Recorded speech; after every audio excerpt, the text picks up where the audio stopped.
안녕하세요. 저는 대만 정치대학교에 파견 다녀온 20학번 중어중문학과 신여진입니다. 저는 중국 심천대학교에 파견 다녀온 20학번 중어중문학과 장윤정입니다. 저는 해외 생활을 즐기면서 학점과 학기가 인정되는 부분이 장점이라고 생각합니다. 저도 비슷한 생각인데요. 학기가 인정되면서 해외에서 나가서 공부할 수 있다는 점이 가장 좋았고 직접 해외에 가서 보고 듣고 말할 수 있는 경험을 풍부하게 쌓을 수 있다는 것이 가장 좋은 장점이라고 생각했습니다. 정치대학교 같은 경우에는 지원 자격이 HSK 4급 혹은 토익 점수였는데 저는 HSK 6급을 소지하고 있었어서 HSK로 신청을 했고 면접 같은 경우에는 제가 면접에 자신이 없는 편이어서 꾸준히 좀 준비를 잘했고 심지어 중국어 면접으로 본다길래 중국어 회화도 열심히 준비를 해서 전날 밤에도 열심히 밤새워가면서 준비를 했던 기억이 있습니다.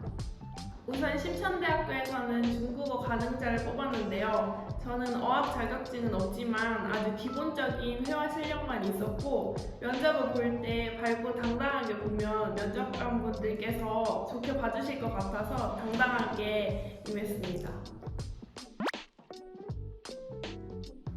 대만 같은 경우에는 물가가 한국보다는 싸서 밥을 먹는다고 하면 한 끼에 4,000원 정도는 배부르게 먹을 수 있었고 대만 친구들 같은 경우에는 굉장히 착하고 순수합니다. 그리고 한국을 굉장히 좋아하기 때문에 저희가 특별히 다가가지 않아도 저희가 한국 사람이라는 걸 알면 다가오게 되어 있기 때문에 대만에 가면은 친구 한 명쯤은 반드시 사귈 수 있습니다. 그리고 저는 교내 기숙사에 살았었는데 한 학기에 40만 원 정도 했는데 가격이 싼 만큼 시설이 엄청 좋지는 않아서 만약에 주변 환경에 영향을 많이 받는다면 학교 외부에도 기숙사가 있는데 유학생 기숙사라고 한 학기에 120만 원 정도인데 시설이 이제 훨씬 괜찮은 그런 곳이 있어서 교내 기숙사도 있고 외부 기숙사도 있다는 점 알려드립니다. 코로나로 인한 봉쇄 때문에 아쉬움이 컸지만 정말 부지런히 먹고 논 기억이 대부분인 것 같습니다. 오전에 학교 수업이 끝나면 매일 새로운 곳을 찾아서 맛집이나 공원 같은 데 놀러 다녔고 일요일에는 한인교회에도 다니면서 중국인 친구들과 한국인 친구들 사귀면서 교류를 많이 했었어요. 특히 택시비가 정말 저렴해서 부담 없이 타고 다니기 너무 좋았고 한 달에 용돈이 최소 50만 원 정도는 필요했던 것 같습니다. 당당하게 부지런히 돌아다녀라. 어떤 사람을 만나서 새로운 인연이 되고 어떤 추억과 경험이 될지는 내가 생각하고 움직이는 것에 따라서 달려있다고 많이 느꼈습니다. 무조건 도전해보기. 도전을 두려워하지 않았으면 좋겠어요. 그래서 다양한 음식도 먹어보고 친구들도 많이 사귀어보고 동아리도 들어보고 혼자 여행도 다니면서 평소에 해보지 못한 것들을 한 번씩은 도전해봤으면 좋겠다는 생각을 했습니다. 추천 음식은 꼽을 수가 없어요. 정말 맛있는 음식이 너무 많기 때문에 가서 많이 접해왔으면 좋겠고 관광지는 저는 코로나 때문에 신천을 벗어날 수가 없었는데 지금 친구들을 보면은 주변에 홍콩이나 마카오, 광저우로 많이 놀러 가는 것 같습니다. 저는 대만에서 좋아했던 음식들이 너무 많아서 저도 꼽을 수가 없는데 그래도 꼽아보자면 우육면을 굉장히 좋아했고 그리고 대만에서 가장 쌌던 버블티를 하루에 한 잔씩 마셨었고 이제 사람들이 많이 모일 때면 다 같이 허거를 먹으러 가기도 하고 그 다음에 제가 가장 좋아했던 야시장의 음식들 정말 하나하나 다 별미여서 다 맛있으니까 꼭 가보시길 추천드립니다.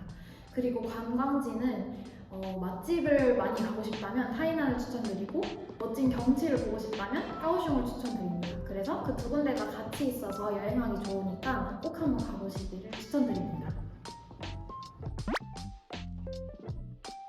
외국인 친구들에게 다가가는 자신감이 훨씬 더 커진 것 같습니다. 한국에 와서도 외국인 친구들과 사귀고 싶어서 친구들을 찾아봤는데요. 동아리에서 최근에 독일인 친구들을 사귀어서 앞으로 많이 놀러 다닐 계획입니다. 저는 평소에 중국어를 이미 할 수 있는 상태였는데 대만에 가니까 이미 중국어를 할 수 있는 상태에서만 알 수 있는 그런 지식들이나 문화들이 있어서 더욱 좋았던 경험이었던 것 같고 그리고 제가 영미권 교환학생들이랑도 많은 수업을 같이 듣다 보니까 영어 실력도 저절로 향상이 되더라고요.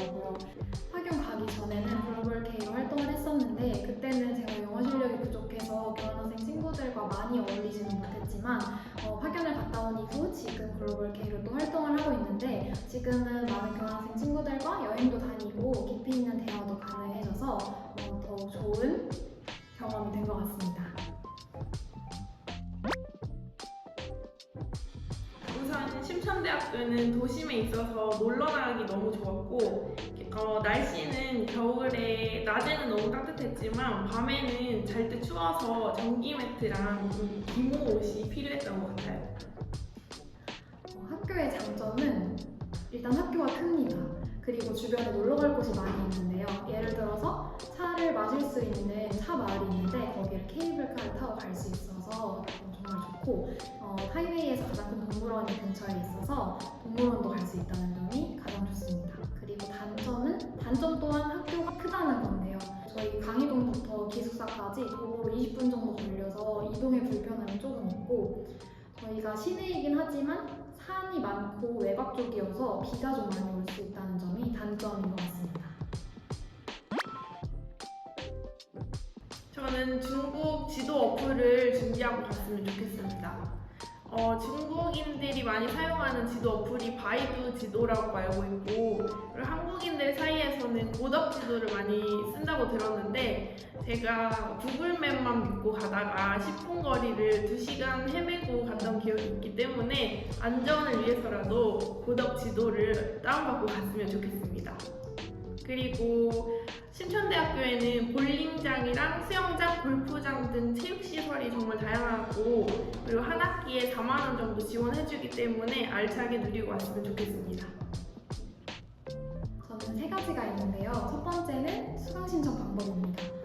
본교와 해외 대학은 수강 신청 방식이 다르기 때문에 학연계 측에서 주는 정보를 잘 숙지하고 가셔야 되는데요. 정치대학교 같은 경우에는 듣고 싶은 과목을 순위로 매겨서 매칭을 하는 방식으로 인기 있는 과목이다 하면은 순위를 위에 올려놔야지만 들을 수 있는 확률이 올라갑니다. 그래서 인기 있는 과목을 알고 싶다면 담당자 선생님께 물어보거나 어디한테 미리 물어보는 것이 좋을 것 같다고 생각합니다. 그리고 두 번째는 대만의 날씨인데요. 대만은 사계절이 덥고 습하기 때문에 반팔은 필수로 챙겨가셔야 하는데 근데 비가 많이 오는 나라여서 비가 오고 나면 춥기도 해서 긴팔을 꼭 가져가시기를 추천드립니다. 그리고 마지막으로는 대학교 페이스북이나 인스타그램이 활성화가 되어 있어서 미리 팔로우를 하고 가신다면 더욱 알찬 활동을 할 수 있을 것이라고 생각합니다.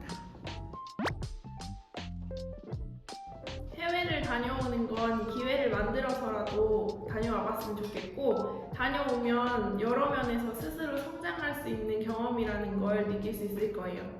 교환학생은 대학생에게만 주어지는 기회니까 이 기회를 놓치지 말고 꼭 도전해봤으면 좋겠습니다. 대학교에 입학하고 나서부터 교환학생에 대한 꿈이 있었는데 학년이 올라가면서 바빠지다 보니까 교환학생을 가는 게 맞나 고민이 많이 있었는데 결과적으로 교환학생 갔다 오길 참 잘했다는 생각밖에 들지 않았습니다. 교환학생을 갔다 오고 나서 확실히 생각이 깨어진 부분들이 많다 보니까 내가 건물 안에 개구리가 맞았구나 싶기도 하면서 저를 돌아볼 수 있는 시간을 충분히 가질 수 있었고요. 그리고 교환학생이라고 해서 해외에 나가서 너무 개방적으로 다니지 않고 무엇보다 본인이 학교를 대표하고 나라를 대표하는 그런 신분을 가지고 있다는 걸 잊지 않고 생활하셨으면